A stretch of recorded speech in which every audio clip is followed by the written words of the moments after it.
Well, hello, Sarah. Hello. Good to see you. Good to see you too. How are you holding up these days in our pandemic world? Well, it's cool. I'm just, running a podcast and an elementary school and a preschool, so it's fine. From your It's home? going from Yeah. my home. It's Yeah. going. It's not a career I anticipated. Fine. It's totally Yeah. fine. I'm happy to be doing it with the internet. That's for sure. No kidding. What would we be doing without the internet?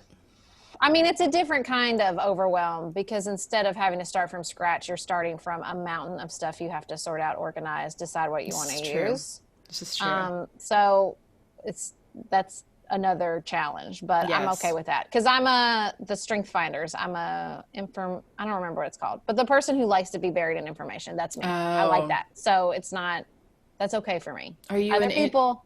Are you an Enneagram 5? I'm an Enneagram 1 with a Oh. 2-wing. Oh. Okay. Yes, I'm very motivated by justice, which also Okay. makes this Yes. particular time in history a little difficult. All right, we're going to get to that. All right, we are each going to read a little segment of our book. The reason that I was so excited to chat with you is because we are both passionate about political dialogue. You do a podcast called Pantsuit Politics in which you guys really, I think, model civil dialogue. I did a podcast along that vein for a long time with my Republican friend Paul. I just appreciate the way that you guys have attempted to model how to politically disagree civilly, and then you wrote a book called I Think You're Wrong, But I'm Listening, which I just even love the title of that. It speaks so much. People react strongly to it. What's funny is we wrote it, my co-host Beth and I, when she was still a Republican. See the little thing? She is no longer a Republican for lots of reasons we can talk about. Oh, yeah. But that shift, has been, I think, really walking the talk as far as, okay, well, if it's really not about jerseys and it's really about giving grace and not necessarily just prancing around self-righteously in our bipartisanship. Right. Then let's talk about what it really means. So. Yeah. And if it's really about, theories and philosophies and not about allegiance to a political party, I think a lot of people have had to do some wrestling in the last 4 years. If our inbox is any indication, then that's for sure true. For sure. All right. Why don't you read a little part of your book and I'll read a little part of mine and then we will discuss. Okay. So this is from the beginning of our book where we are basically just making the case that we should talk politics. And we talk about in the beginning that particularly for women, the rule is you don't talk politics and you don't talk religion because it makes people uncomfortable. So we say, history shows that we have the capacity for problem solving, even through vigorous disagreement. Our founding fathers and mothers believed in talking politics. Many historians cite the desire to assemble and debate as central to America itself. Hannah Arendt in On Revolution argued that the people went to the town assemblies as their representatives later were to go to the famous conventions, neither exclusively because of duty nor, and even less, to serve their own interest, but most of all because they enjoyed the discussions, the deliberations, and the making of decisions. They enjoyed it. Somewhere along the way, we lost our revolutionary passion for talking about the issues that affect our country and our lives. We decided that conversational conflict is impolite at best and dangerous at worst. Unfortunately, our attempts to avoid these uncomfortable moments have backfired. In our efforts to protect relationships from political tension, we have instead escalated that tension. Because the reality is that we never stopped talking politics altogether. We stopped talking politics with people who disagree with us. We changed, you shouldn't talk about politics, to you should talk only to people who reinforce your worldview. Instead of giving ourselves the opportunity to be molded and informed and tested by others' opinions, we allowed our opinions and our hearts to harden. We sorted ourselves, engaging only with those who were on our side. We sorted others based solely on assumptions about their hardened opinions. In the process, we subconsciously and constantly increased the stakes in believing that our personal perspectives are accurate and morally superior. Okay. Speaking of behaving in a more morally superior way. I thought that sounded like it'd be a good transition. This is just a little section where I talk about my shifting political views and how I behaved in the middle of that. So this is in a section where I talk about being in church plant for a very long time, for 15 years, and just being in that bubble of these were the only people that I really had in my life.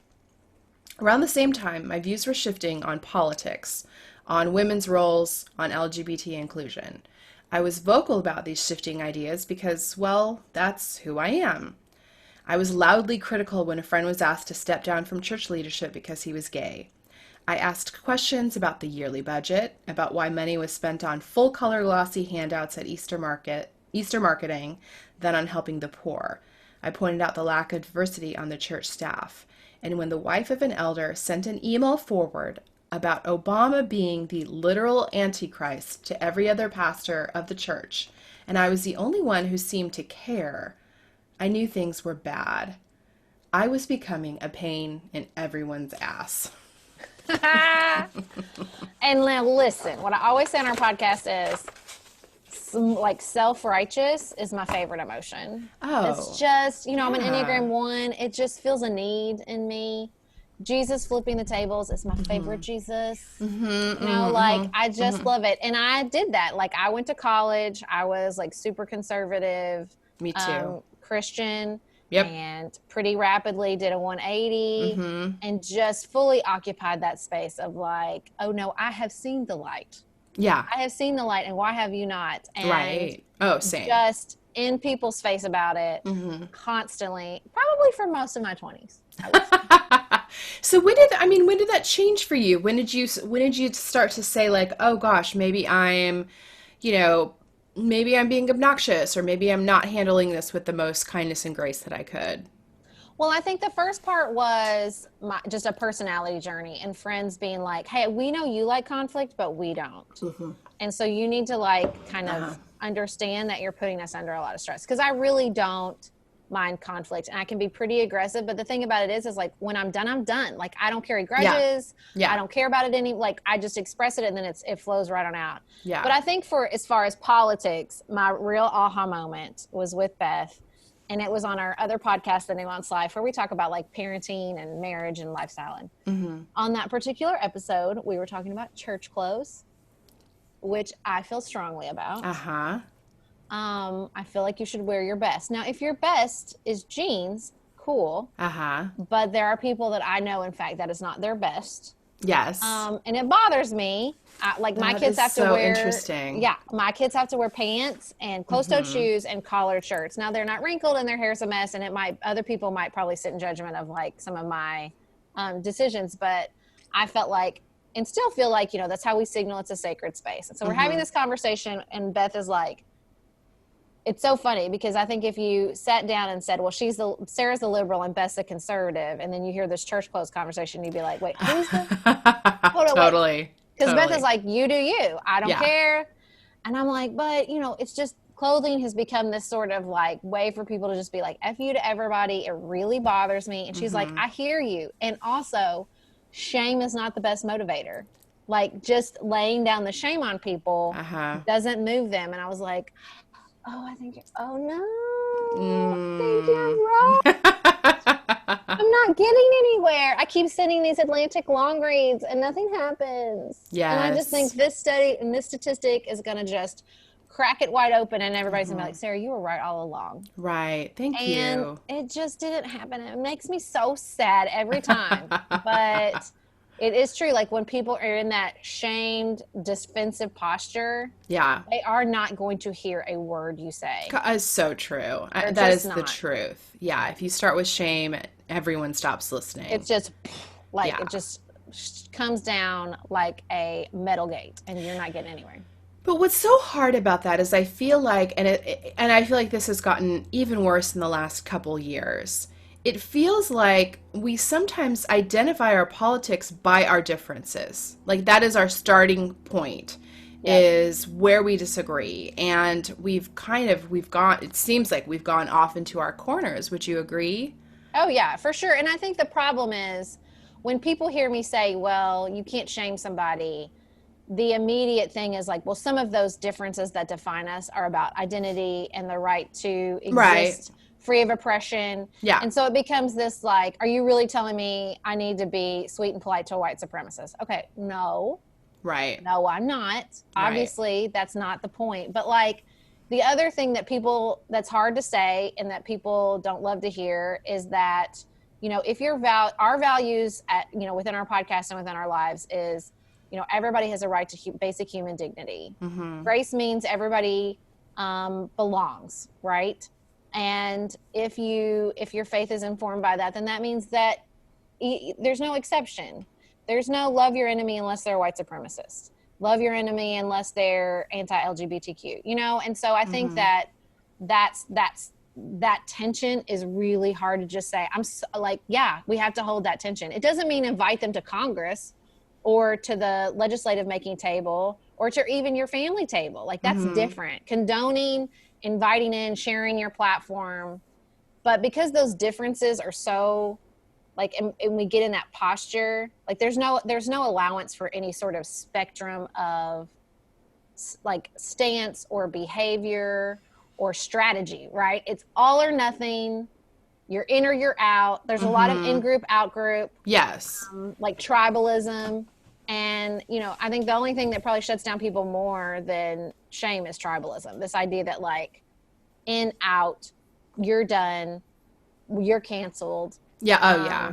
Or you're canceled because you're canceling people. Like it's just, yeah. It's so tight and hard and allows none of the complexity that exists when people get together, when human beings form opinions or try to talk about them. Yeah. Like, there's no allowance for that. You know, I have to say, I mean, I've felt for a long time that, exactly what you were saying. And then I have struggled over the last few years with just feeling like the more Trump kind of seals his identity as the leader of white supremacy, and the more, you know, signaling, and the more I have really just I have been like, I'm out. Like, I can't, if you support Trump, we can't have a conversation.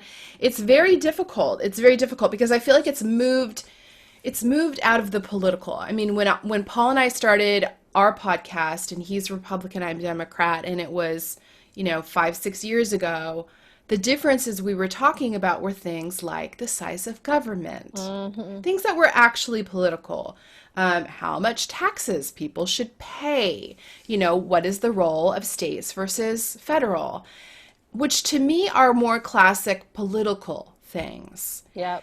But the political has really moved into, I think, values and personal rights, you know, and personal value.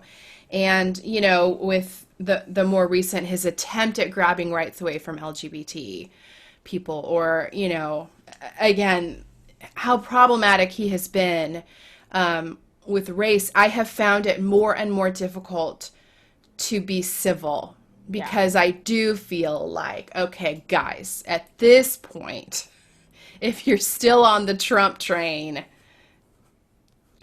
I'm having a hard time with that. No, I think that's 100% right. You know, the shift for us is my co-host changed her party registration. She is no longer a Republican.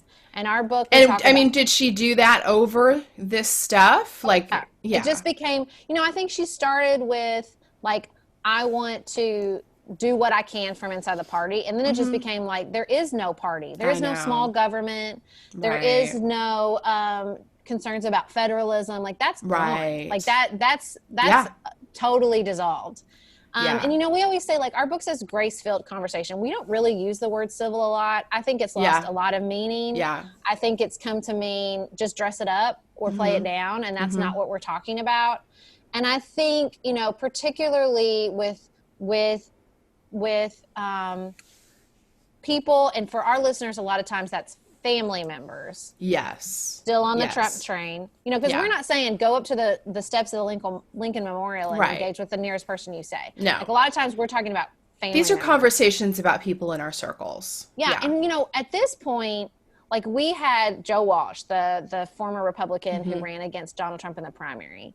And he was like, and like what this really became a conversation was about like, how would you treat a family member in a cult? How would you engage with a family member in a cult? Because that is helpful. Especially like QAnon, like this conspiracy theories, like this is not, let's civilly talk about the size of government. We are, that's like a different way universe beyond from where we're at right now. I agree. And I'll tell you my aha moment. I was listening or reading a New York Times piece about all these people talking about family members who were like totally absorbed into Fox News. Yeah. Often I know the piece you're talking about. Yes. And they live far away from their family members. Yes. So think about what's happening. That's the input, constant input. And you're trying to come in, on a holiday and combat something they listen to all day long, every day. Yes. And I don't know if you remember this. At the bottom of the piece, there was this guy who was like, my cousin did not give up on her brother, and he was alt-right, and she just she lived with like near him or with him or somewhere, and just went at it and went that, and he was like, and she saved him. She saved him from the alt-right, and I thought that's what we're talking about this piece. Like at this point, we're talking about like you literally need to read something about how to rescue a family member from a cult, because it is, especially if there's this. If you're far away and I think it's much more the work of people who are like living day to day with these family members. Like we had a woman reach out about a neighbor, and she was like, I love this woman, but she's listening to it all day. And I'm like, you know what I would do? I would work on that. Hey, I really, I think listening, because a lot of times you'll get like, I know watching it all day long is bad, or I know I shouldn't listen to it all day long. Okay, well let's do a news club, and let's try out different pieces together, and we'll listen to this podcast for a week, and we won't listen to anything else, and then we'll talk about it together. Or we'll read this email newsletter every day for a week, and we won't watch Fox News, and I won't watch CNN, and then we'll talk about it, and like really getting at the media habits. Yes. Almost more than you can't go at, because it's like living in two different planets. So you can't chip away at that. You almost have to work at the media diet, and like just like if you read the stuff about how to engage with family members with a cult, it's literally like, don't break the relationship. You have to be another form of input, right? And that has to be a steady thing, because you can't, with my father is full MAGA. And so what I've been working on is, hey, I'm really lucky. Like he said, I brought up QAnon the other day, and he had no idea what it was. And I was like, praise God. But I said, hey, if we can't trust Congress, if we can't trust anybody who so much as ever had a democratic thought, if we can't trust judges or the bureaucracy or the FBI, if he makes a mistake, who's going to hold him responsible? And he still has not been able to answer the question. Yeah. So like, I found a couple ways to like kind of inroad in, but again, this is somebody I can't not talk to my father anymore. Yeah. Although I know some people make that choice. But you just have to that's what you have to work at. And it's tough too, because I think as our nation has turned to a conversation around race, if all of us pull out of relationship with the white people who are drinking Fox News like a fire hose, or engaged in alt-right message boards, or all of that, if all of the white people pull out of those relationships, then it kind of allows those people to just be in a bubble and flourish. And it's like, ultimately, this whole white supremacy, alt-right business is white people's to fight, right? Like it's ours to rein in. And I mean, I think the idea of it being like a cult is apt, because there are so many, and I don't want to say that and I know you're not saying this, that every Republican is in a cult. No.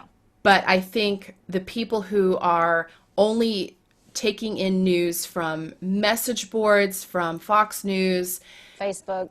Yeah. There are some really, problematic things there. But, it can almost be a privilege as a white person to just say, like, I'm just going to cut contact with all of my other white friends and family who don't agree with me. Whereas maybe a part of our even anti-racism work is staying in those relationships, pushing, and trying to regulate our white brothers and sisters, literally or metaphorically, and rein it in a little bit. And it's a real paradox, right? Because I think the both things are true. Like Yeah. I've heard some of our Black brothers and sisters say, like, please don't, we need work done. We need Yeah. protection. Please don't waste your time fighting on Facebook. Like, Mm-hmm. there's real work to be done. Yeah. Yeah. That Yeah. is true. And also, I think it is true that social pressure works. Look Mm-hmm. at the flip on Black Lives Matter. Like, Mm-hmm. that Mm-hmm. tipping point where they realize, like, Uh-huh. now, I will say what I've witnessed in my own community, particularly around LGBTQ, because we passed a fairness ordinance when I was a city commissioner, and we also had a conversation about Confederate flags. Mm-hmm. And what I saw is the hardest social pressure to exert. Like, there's a fine line, because again, when people, what I heard was this used to, like, my Christian identity or either my like Southern heritage, quote unquote, Mm-hmm. used to make me feel proud, and you're telling me to feel ashamed about it. Mm-hmm. Mm-hmm. And that can Mm-hmm. harden too, and that's where you get into Yes. shame territory, right? Yes. I think there's this really, really difficult balance between, oh wait, I see all these people I know and like and trust aligning here, and so I need to think about it. Mm-hmm. And you're making me feel ashamed, and then I'm like the rebel. Then Right. I don't want to just go with the masses. I'm the smart, reasonable one, aka every libertarian you've ever met in your life. Yes. Like, you know, like that kind of pushback. Like we had a conversation yesterday with a woman who said I was like basically abandoning my conservative evangelical values, and my progressive friends, I realized the shame was not helpful to that transition. No, she didn't say shame. She said passion.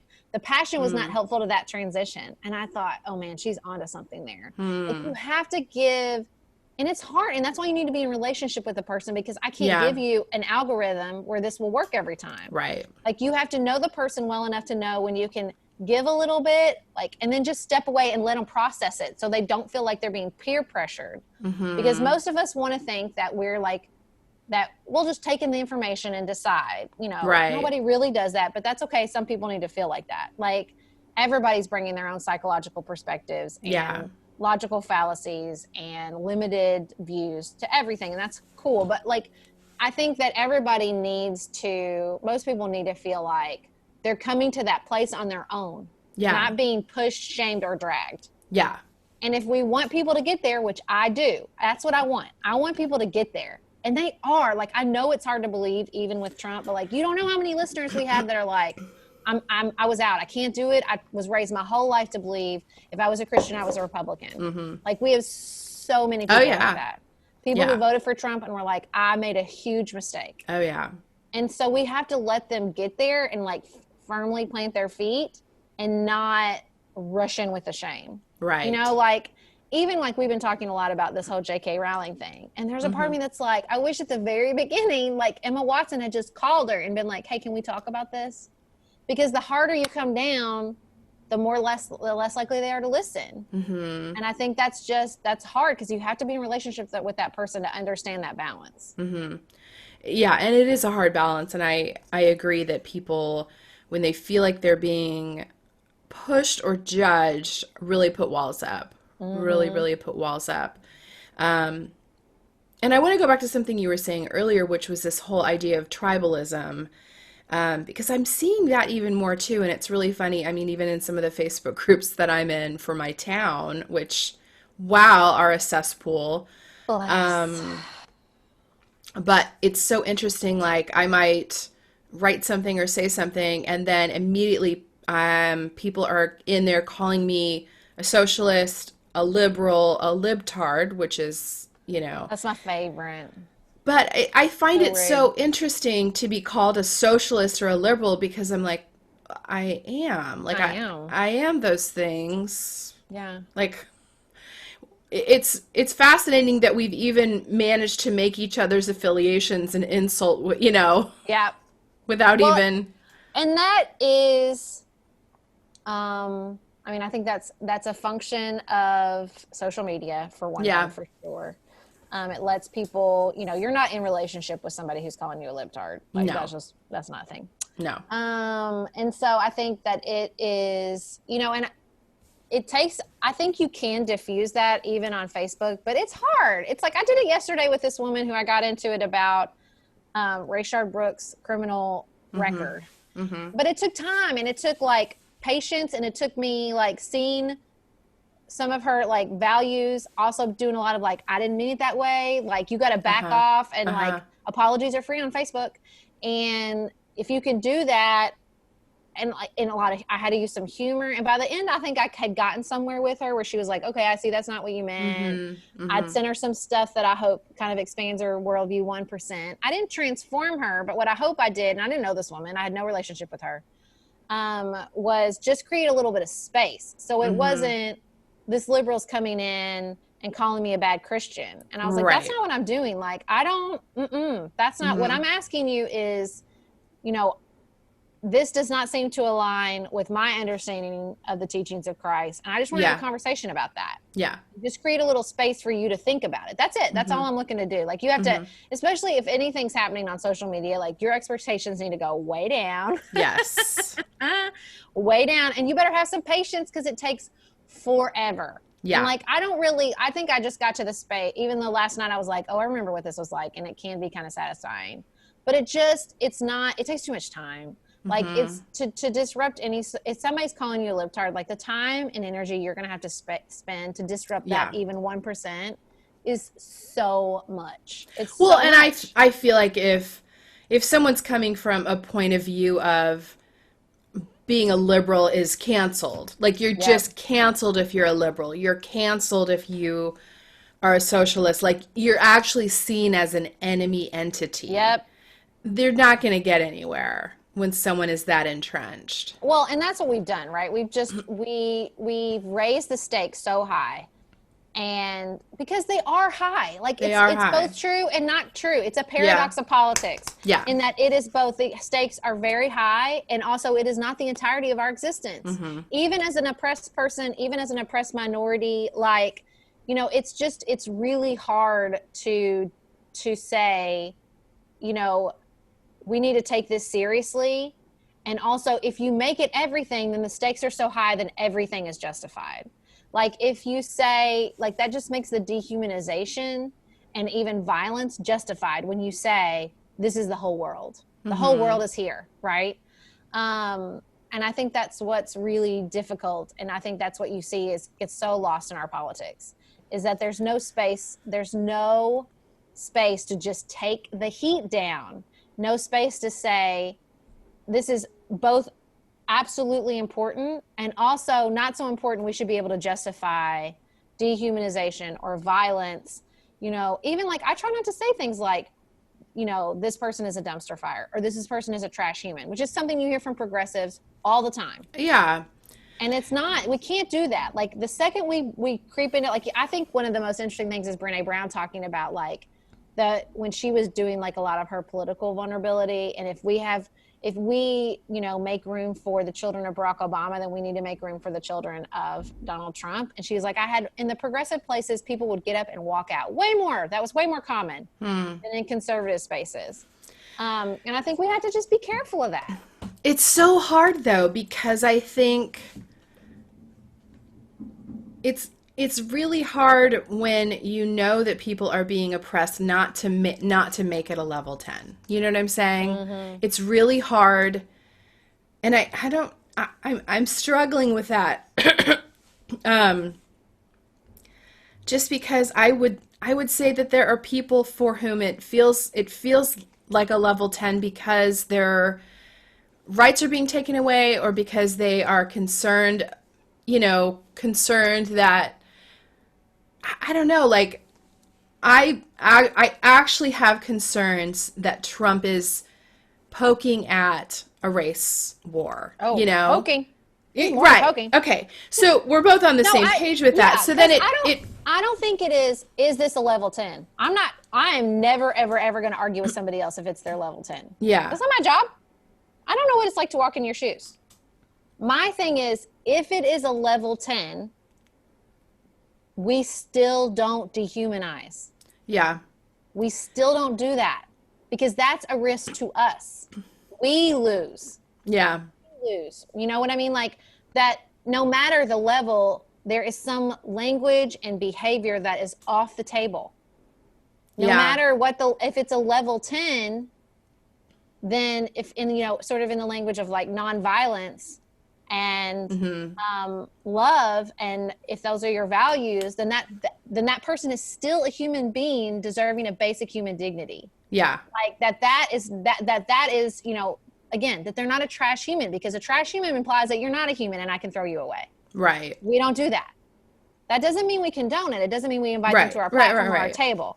But it just means no matter how high the level, that does not justify that sort of dehumanization. Yeah. And it seems like that should be implied, but man, I'm not sure it is anymore.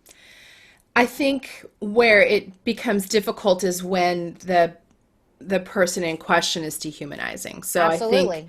I think that is where my struggle really is like the guy who felt that he should show up in a Confederate flag at a Black Lives Matter rally and yell at the people going by with his Trump signs. Yep. And yell Black Lives Don't Matter. Like I struggle with not being like, well, you're dehumanizing, so yep, I'll dehumanize. Like, it's hard. It's very hard. It's very hard, but I think that, to dehumanize in the face of dehumanization is a vicious cycle. We've been caught up before in human history, and it didn't end well. Yeah.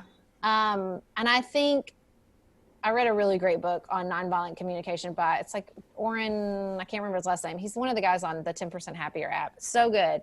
And he gets to this point with nonviolent communication where he talks about basically, if you are in conflict, it's almost always strategy, because values are universal.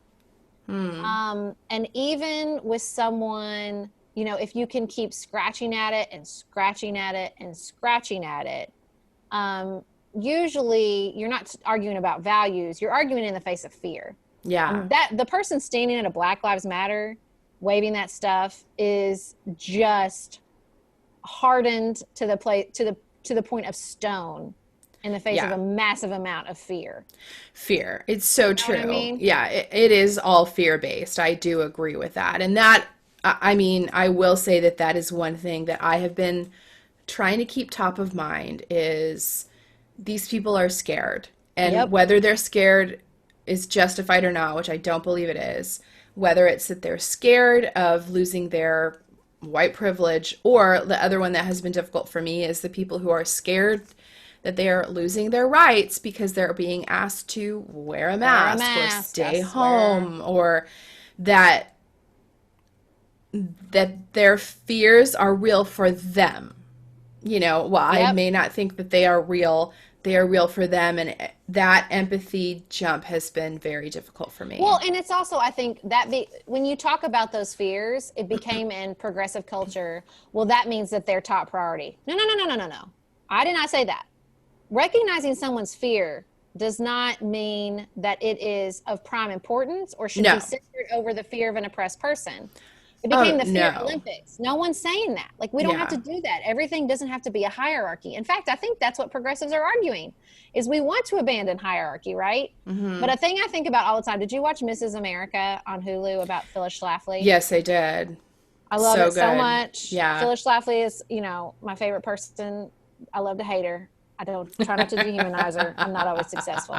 But that moment where Gloria Steinem says, Rose Byrne is Gloria Steinem, how long do we give people to adapt to change? This is what I think is at the center of all this, right? Is, when people's lives are on the line and you're running up against this fear and the pace of change is accelerating, and you just have this really difficult situation in which you need people. You're never going to have everybody, but we need people on board. We live in a democratic society. I don't think Louisiana's going to succeed. I don't think California's going to succeed. So we have to get we're participating, right? Yeah. In theory, we want to continue on together. Then how do we do that? How do we accelerate the pace of change, because people's lives are on the line? There's no debate about that. Yeah. And also deal with the fact that pace of change is either leaving people behind, hardening their fears, radicalizing them. Like, it's really difficult. I don't know the answer to the question of how long do we give people to adapt to change. I truly don't know the answer. Well, I mean, and it's hard. I think, a part of this conversation is nuance, and it's that I can hold empathy for others, but I'm not going to hold progress for them. Like, I'm not, we're not going to, good. right? Like, somebody tweet that. That's really good. well, yeah, I mean, because it's like, I see your fear, I understand your fear, but we're going to move on. Like, we're going to keep moving. We're not going to, well, let's hold off on Black Lives Mattering because until you white feel people safer. feel scared. Yeah. Right. Or, well, gosh, I mean, people are really frightened about their rights being taken away, so let's just let them go and cough without a mask on in a restaurant, Right. So it's like, I think it's holding both at the same time, that I can have some empathy, but at the same time, I'm going to keep pushing for progress and safety for all. And back to our original thing about self-righteous, right? Yeah.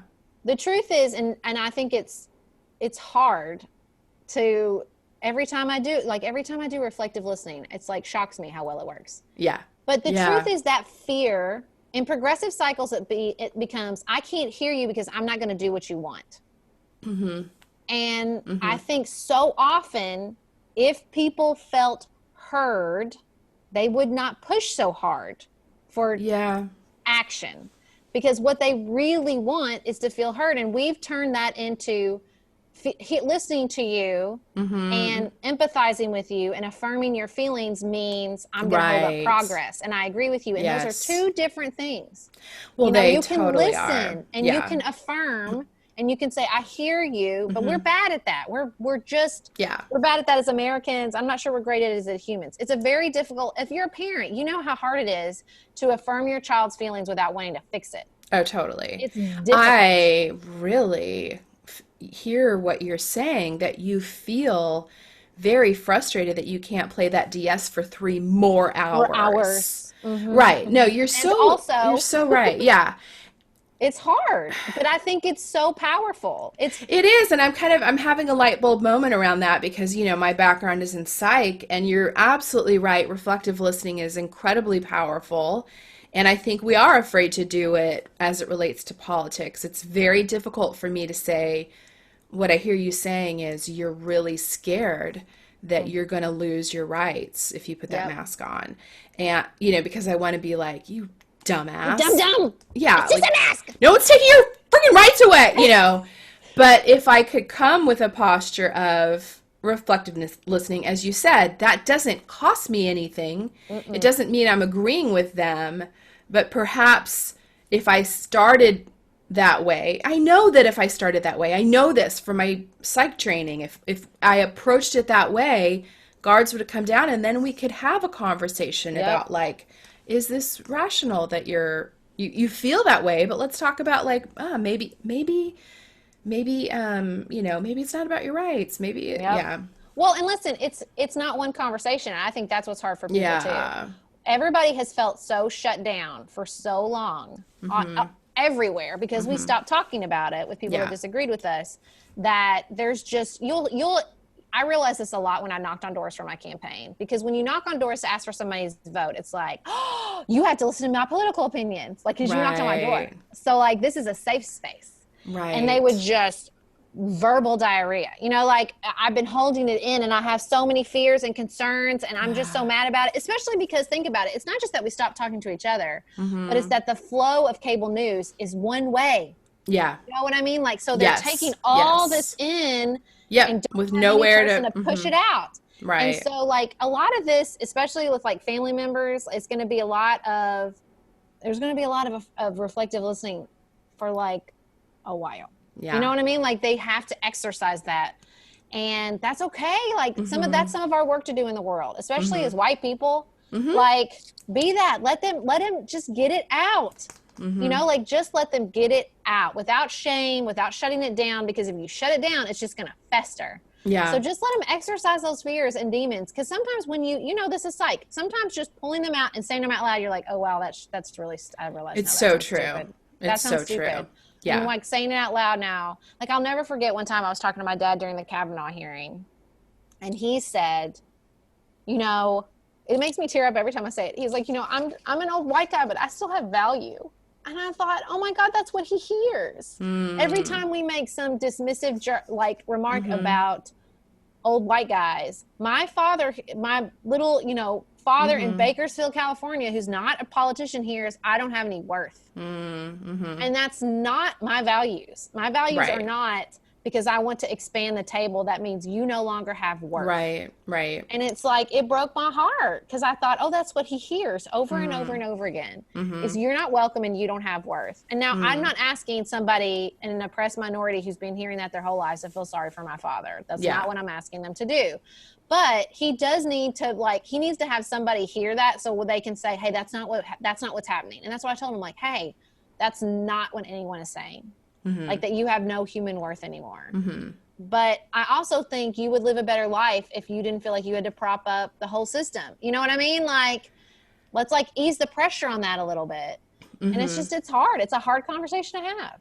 It is. It really is. And I think, the reason for the conversation has to be front of mind, which is, the reason for the conversation is not to make everyone feel better. The reason for the conversation is to maybe help people reconsider some of their stances that are dehumanizing to other people. I just want the littlest of forward movement. Yeah. Again, the expectations need to go so low. Like Beth always says, we're not asking you to sit down at Thanksgiving and draft immigration legislation. Nobody needs that.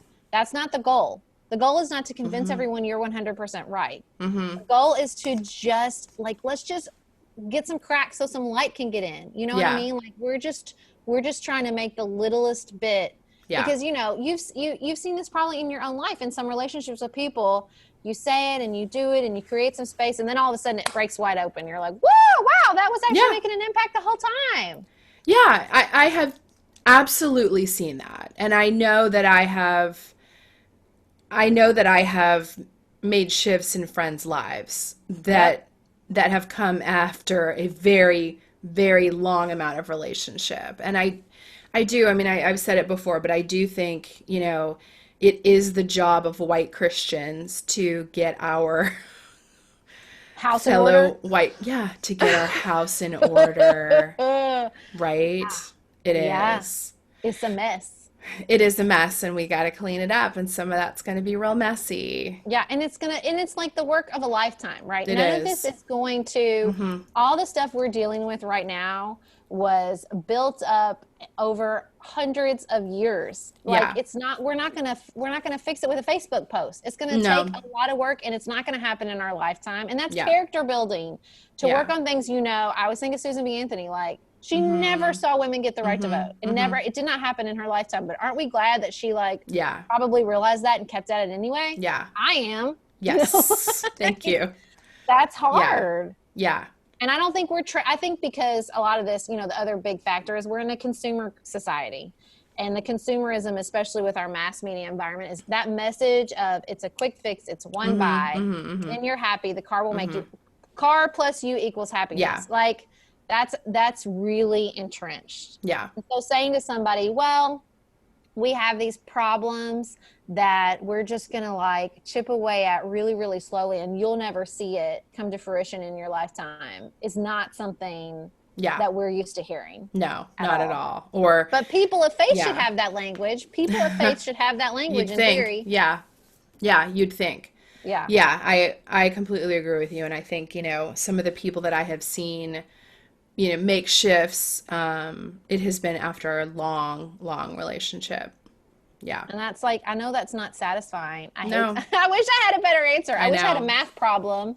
We always say when people come to us and they're like, I know just who I'm going to send this book to. We always want to be like, it's you need the book. If your reaction is to hate give the book, you need the book. Please feel free to hate give it. That's so good. I love it. That's not what it's for. I hate to break it to you. Okay, well, this has been so good and actually even challenging for me. Where can people find your book and where can they find you online? Well, you can find our book wherever you find books. Yes. And you can find our podcast wherever you find podcasts. You can listen Love on our it. website, or you can go to Podcast Player. We're really active on Instagram. I do a news brief for people who are like tiptoeing back into the news environment but don't So want to turn good. on CNN, which Yep. don't turn on CNN. I don't ever turn on CNN. I don't watch cable news. It's toxic. I do a news brief every morning in our So good. IGTV. So lots of places Yeah. you can find us. Awesome. Well, thank you, Sarah, so much. Thank you for having me. This was awesome.